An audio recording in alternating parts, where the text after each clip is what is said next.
Hello everyone, कैसे हैं आप सभी। स्वागत है आप सभी का आपके अपने चैनल आर के स्टडी क्लासेस में। आज की इस वीडियो में हम लोग सेशन 23 से 27 बीए 6th सेमेस्टर और उसका मेजर 10 हिस्ट्री टॉपिक नरम दल और उदारवाद टॉपिक को करने वाले हैं। आज की इस वीडियो में हम लोग इस टॉपिक को कवर करने वाले हैं जो कि एग्ज़ाम की दृष्टि से महत्वपूर्ण है। इससे एक या दो प्रश्न जरूर रहेंगे। तो चलिए शुरू करते हैं। उदारवाद कांग्रेस की जब स्थापना हुई सन 1885 में, तो उसके बाद कांग्रेस की जो प्रारंभिक विचारधारा थी उसे ही हम उदारवाद के नाम से जानते हैं। उदारवाद का काल सन 1885 से 1905 तक था और उसी काल को हम लोग उदारवाद या नरम दल के नाम से जानते हैं। भारतीय राष्ट्रीय कांग्रेस की स्थापना के बाद उसके प्रारंभिक चरण में 1885 से 1905 तक उदारवाद का प्रभाव था। जैसे कि हमने अभी पढ़ा कि सन 1885 से लेकर के यानी भारतीय राष्ट्रीय कांग्रेस की जो स्थापना होती है उसके बाद से 1905 तक यही उदारवाद का ही क्या था, प्रभाव था। इसी काल के नेताओं को उदारवादी या नरम दल कहा गया है। इनका मानना था कि ब्रिटिश शासन के अंदर रहकर शांतिपूर्ण, संवैधानिक और क्रमिक सुधार हो। इस विचार के जो लोग थे उनका यह मानना था कि हम बिना किसी हिंसा के शांतिपूर्ण तरीके से, संवैधानिक तरीके से अपनी जो मांग है उसको रखेंगे और क्रमिक सुधार यानी धीरे धीरे उसमें अंग्रेज सुधार जरूर करेंगे। ये इन लोग का मानना था। अंग्रेजों के सहयोग से धीरे धीरे देश में प्रशासनिक सुधार और स्वशासन प्राप्त करना ही इनका लक्ष्य था। यानी उदारवादी विचार के लोग मानते थे कि अंग्रेज जो लोग हैं वो धीरे धीरे हमारे देश के जो प्रशासनिक समस्या है उसे सुधार जरूर करेंगे और हम लोगों को स्वशासन प्राप्त जरूर होगा। अब हम लोग उदारवाद के कुछ प्रमुख नेता के बारे में पढ़ेंगे जिन्होंने उदारवादी विचार को आगे बढ़ाया और इसमें एक अपनी महत्वपूर्ण भूमिका निभाई। तो पहले हैं दादा भाई नौरोजी। ये एक प्रमुख नेता रहे जिन्होंने इस विचार को काफ़ी प्रसार किया। WC बनर्जी यानी व्योमेश चंद्र बनर्जी, आनंद मेहता बोस, उसके बाद है बदरुद्दीन तैयब जी, उसके बाद है फिरोज शाह मेहता, गोपाल कृष्ण गोखले, A.O. ह्यूम जो कि A.O. ह्यूम इस भारतीय राष्ट्रीय कांग्रेस के संस्थापक थे और इन्होंने उदारवादी विचारों में भी अपना महत्वपूर्ण भूमिका निभाई थी।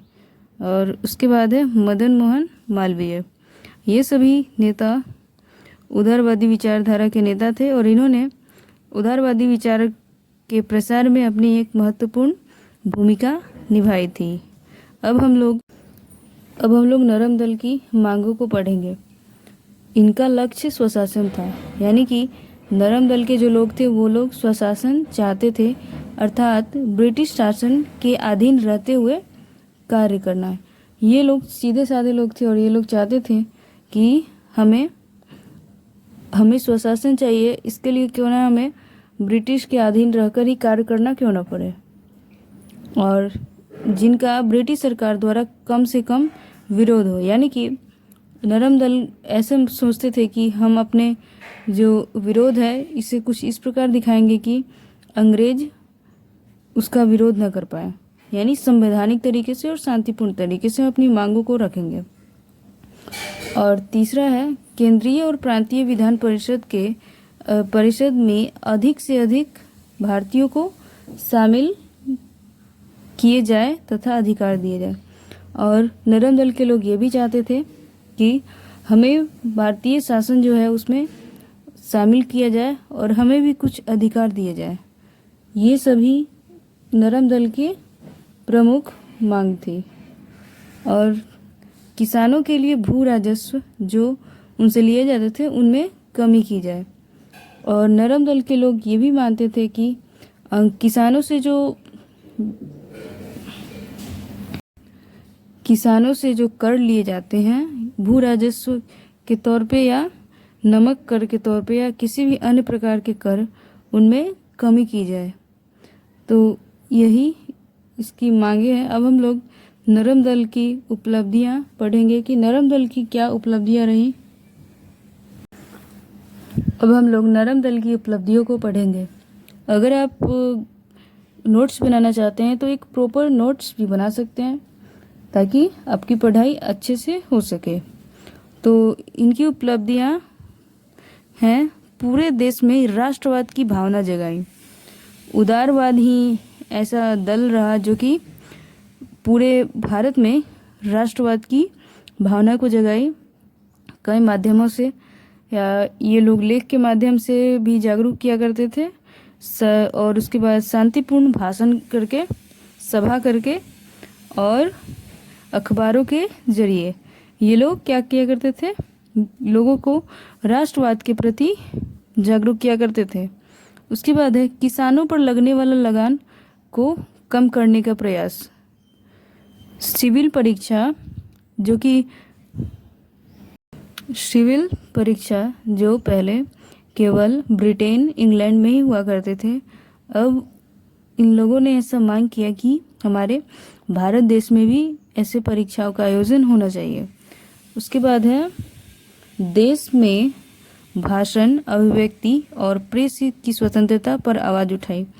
और इन लोगों ने ये भी कहा कि हमें स्वतंत्रता चाहिए, यानी कि देश में भाषण यानी कि हमें स्वतंत्र रूप से बोलने का अधिकार चाहिए। और उसके बाद अभिव्यक्ति यानी हम कुछ भी अपने बोल सकें। देश में भाषण, अभिव्यक्ति यानी हमें अभिव्यक्ति की स्वतंत्रता चाहिए और भाषण यानी स्वतंत्र रूप से हम अपनी बात को रख सकें, अपनी मांग को रख सकें। और है प्रेस की स्वतंत्रता यानी कि प्रेस की हमें स्वतंत्रता चाहिए कि हम अच्छे से जो भी सच्चाई है उसे लोगों के सामने रख पाएँ और इसमें किसी भी प्रकार का अंग्रेज का कोई दबाव ना हो कि हमारे अनुसार ही आप रिपोर्टिंग करें। तो यही सारी नरम दल की उपलब्धियां थी। और है भारतीयों की राजनीतिक एकता बढ़ी। तो इन सभी प्रयासों से ये हुआ कि जो भी भारतीय थे उन लोगों में राजनीतिक एकता बढ़ी और उन लोगों ने सोचा कि अंग्रेज हमारे ऊपर अधिकार कर रहे हैं, हमें इन्हें अपने देश से भगाना होगा। भविष्य के स्वतंत्रता आंदोलनों की भी नींव बनी। ये जो नरम दल जो थे ये आने वाले भविष्य में जो भी आंदोलन थे उसके लिए भी नींव का काम किया। जैसे कि इसके बाद उग्रवादी विचार आए जिसे हम गरम दल के नाम से जानते हैं। ये नरम दल उसकी भी नींव तैयार की और उसकी भी नींव बनी। अब हम लोग उदारवादी विचारधाराओं के विशेषताओं को पढ़ेंगे। पहला है ये किसी भी तरह की हिंसा या उग्र आंदोलन के सख्त खिलाफ थे।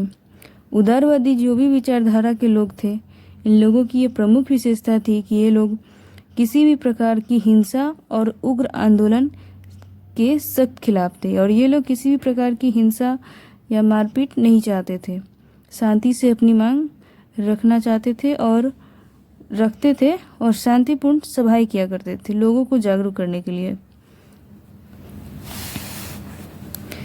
इस काल के लोग मुख्यतः पढ़े लिखे लोग हुआ करते थे, यानी जैसे डॉक्टर, वकील, पत्रकार, ये सभी लोग ही इसके सदस्य हुआ करते थे। उसके बाद है इनका मुख्य काम लेखों, भाषणों और अखबारों के जरिए जनता को राजनीतिक रूप से जागरूक करना था। और इन नरम दल विचारधाराओं के लोग जो थे उनका मुख्य काम था लेखों यानी साहित्यों के जरिए, भाषणों के जरिए यानी अपनी बातों से लोगों को प्रभावित करके राष्ट्रवाद की भावना को आगे बढ़ाना, और अखबारों के जरिए ये इनके ज़रिए लोगों को जागरूक किया करते थे नरम दल के लोग। उसके बाद है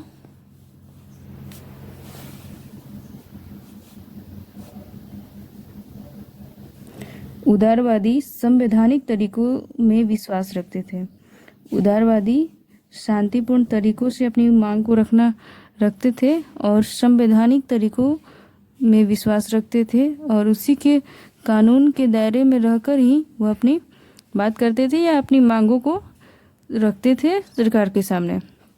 तो ये कुछ प्रमुख विशेषता रही जो कि महत्वपूर्ण है। इससे क्या निष्कर्ष निकलता है कि नरम दल उदारवाद कांग्रेस की प्रारंभिक विचारधारा थी जो 1905 तक चली, 1885 से लेकर के 1905 ईस्वी तक, और इसने भारतीयों में राष्ट्रवाद और एकता की भावना को जगाया। यही ऐसा दल था जिसने भारतीयों में राष्ट्रवाद की भावना को जगाया और लोगों को एकता के सूत्र में बांधा, तथा आगे चलकर उग्रवाद और अन्य स्वतंत्रता आंदोलन की मजबूत नींव रखी, और यहीं से आगे आने वाली स्वतंत्रता आंदोलनों की नींव पड़ी, और उग्रवाद की भी यहीं से आगे आने वाली स्वतंत्रता आंदोलन की नींव तैयार हो गई। आपको मेरा वीडियो कैसा लगा कृपया कमेंट बॉक्स में ज़रूर बताएं। अगर आप हमारे चैनल पर नए हैं तो कृपया चैनल से ज़रूर जुड़ें। तब तक के लिए धन्यवाद। मिलेंगे अगले वीडियो में गरम दल और उग्रवाद की विचारधारा के टॉपिक के साथ। तब तक के लिए धन्यवाद। आप सभी को स्वतंत्रता दिवस की हार्दिक शुभकामनाएं।